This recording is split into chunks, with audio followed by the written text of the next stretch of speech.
picked from the farm have this beautiful bright ruby red flesh. They're nice and juicy, but they're not runny. The tomatoes that came from the hothouse are kind of hard, kind of pale looking. They feel a little bit grainier in my hands. So fresh tomatoes are always a better bet. Vegetable dish, pretty good.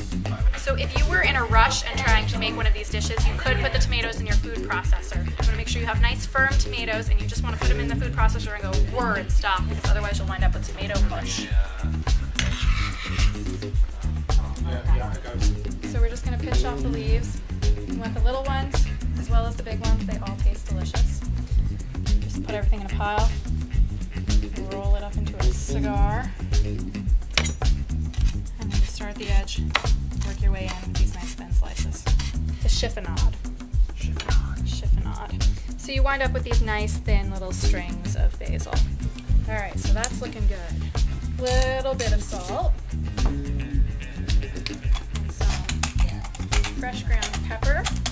You can take whole garlic bulbs like this, hack off the top, put them in a little bit of olive oil, roast them in your toaster oven until they're soft. Squeeze some of that soft roasted garlic in here, and that would be awesome. That sounds pretty good. Yep. Really good. We're going to make the slices on the thin side because we want to be able to fit them in our mouths when they're completely covered with tomatoes. When you need more back and forth motion there. Oh, thank you. More sawing. Yes. So we've got some extra virgin olive oil. We are going to use a pastry brush to just lightly brush each of our slices of bread with some olive oil on one side. Take a little bit of our bruschetta. Take a little bit of the goat cheese if you want, and put it on your bread.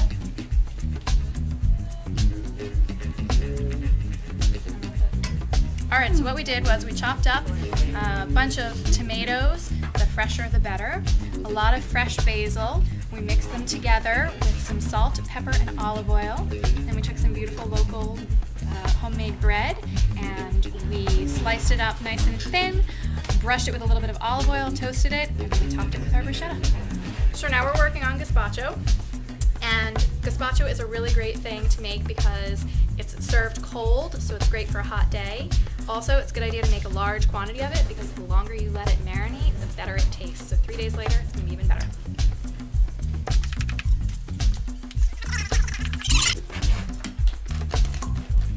So we've got our tomatoes all cut up, and we are now adding our diced cucumbers for our gazpacho.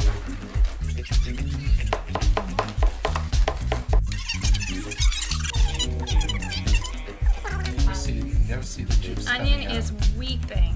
Yeah. That's how fresh it is. That's It's how got fresh. all this milky juice coming out of it. Very seldom see that from the supermarket. So there's our onion going into our gazpacho. That's about 3/4 of a third. This is nice, thick tomato juice. And I'm going to put about half of this in the blender.